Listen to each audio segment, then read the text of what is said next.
Hey everybody, Sue's here from Revelation Quilts. I've got the easiest tutorial ever for you here. It's so easy that I'm not even going to write a pattern for it. If you just watch the video, you can do this. It's so easy, but it makes a huge impact. This is the second in a series using 5-inch scrap squares. So let's get started. So here, as you can see, I've got a big old bin of 5-inch squares that I'm going to use for this quilt. Before I started these 5-inch square scrap projects, I had two big bins like this of 5-inch squares. So the last project got me down to one bin. So I'm going to see how many of these I can use for this project. This is a super easy project. The first thing we're going to do is grab a couple of 5-inch squares, and we are going to turn these into half square triangles. So I'm just going to line them up right sides together and get my ruler out and draw a line right down the middle from corner to corner. And then I'm going to sew a 1/4 inch along each side of that line. So let me go do that real quick. Okay, there we go. Now I'm going to take my ruler and put it right on that line, and I'm going to cut down that line. So that will give me 2 half square triangles. I'm going to press those back like this and like this. So each pair of 5-inch squares will give you 2 of these blocks. Now, I'm not going to trim these right now. I'm just going to press them. But the next part of this is that I have some leftover jelly roll strips from my last project. I have black and I have white. And so I'm going to take these and I'm going to cut them into 2.5-inch squares. So I'm just going to, I already have my black cut, so I'll just do the white for now. And if you have first I'm going to cut the selvage off.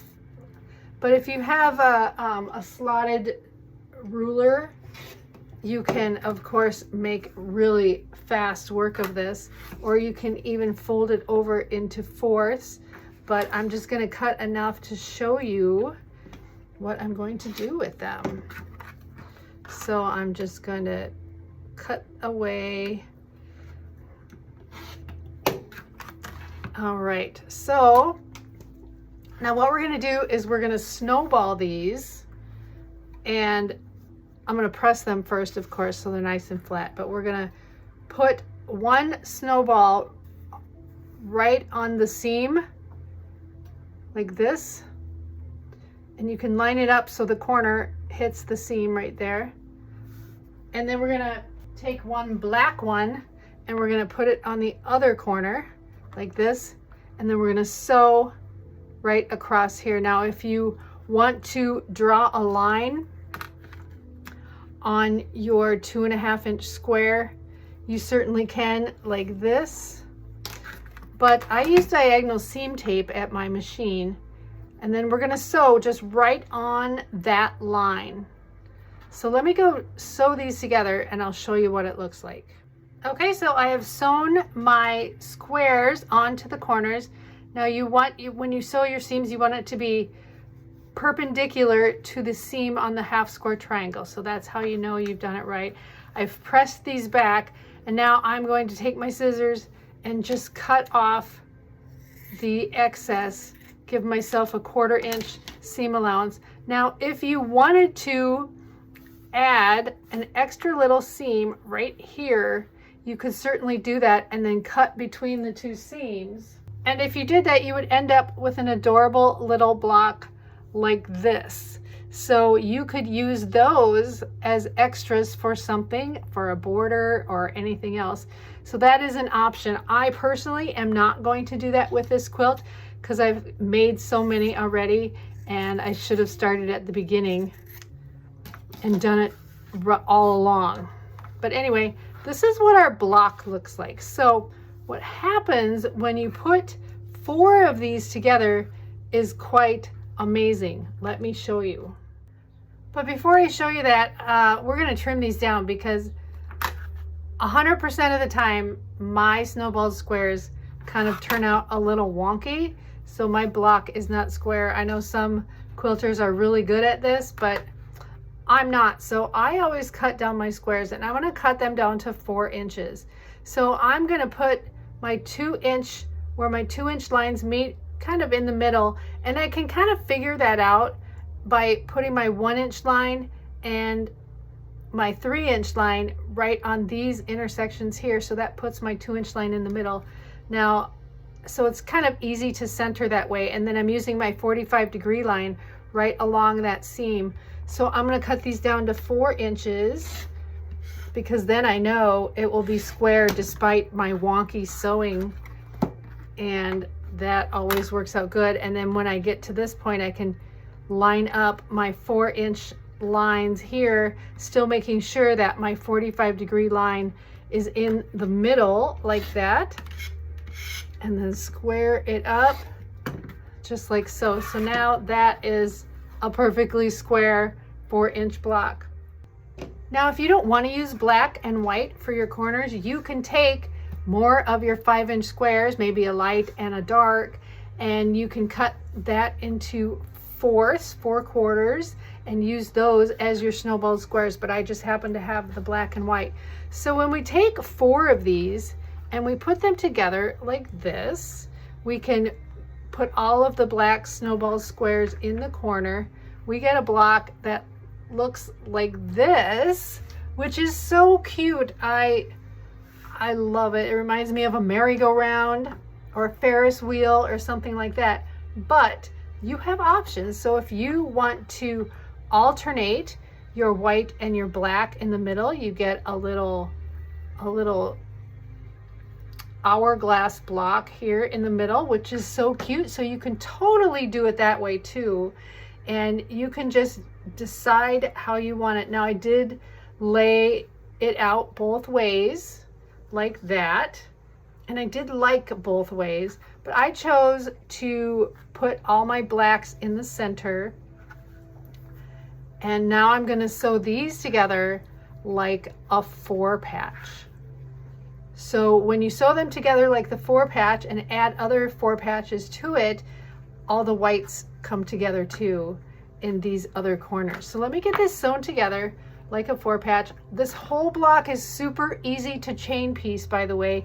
You just make a bunch of half square triangles and just create your own little assembly line. But I'm just doing this one block just to show you how this block is made and how easy it is to make. Okay, so there is my block. It's so cute. It measures 7.5 inches. So let's see what happens when you add a bunch of them together up on a design wall. All right, so this is all of my blocks up on my design wall. I am going to make it bigger than this by just adding more blocks, but the more you look at it, the more you see. It just kind of, your eyes go around. Sometimes they center around the white squares, sometimes they center around the black squares, and it's pretty fun to look at. So I'm going to make as many blocks as I want to make this quilt as big as I want to make, and then I'm going to sew all my blocks together, changing the direction of my seam allowance with each row. So let me get started, or let me finish making my blocks and start sewing these together, and I'll show you the finished product. Okay, so here is the final quilt. I think it looks pretty awesome. And actually, you know, when you really look at it, like the more you look at it, the more weird and intricate and cool things that you see. It kind of plays tricks on your eyes. Sometimes it looks like these circles are overlapping each other. Sometimes it just, I don't know, it just looks so cool to me. I love this.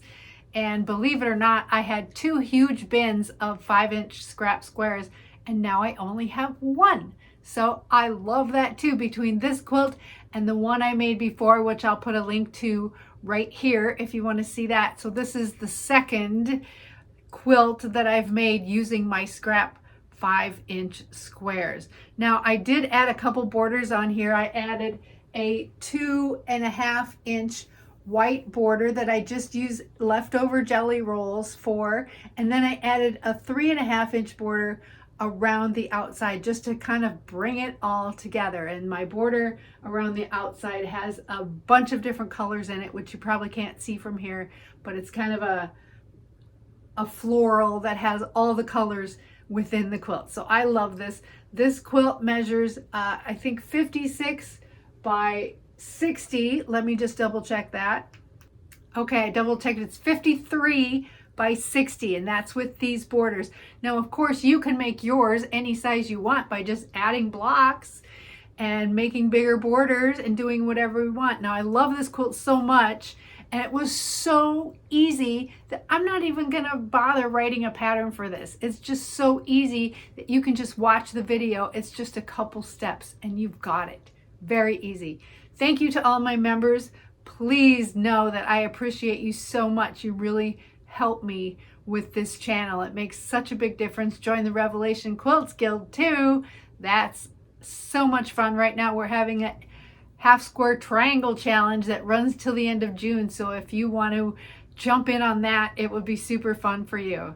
Have fun making this quilt. I hope you love it as much as I do. It's so fun to look at. It's just layers and layers of circles, and I love that. This is going to be called the merry-go-round quilt. So enjoy the rest of your day, have fun sewing, and I hope you enjoyed this tutorial.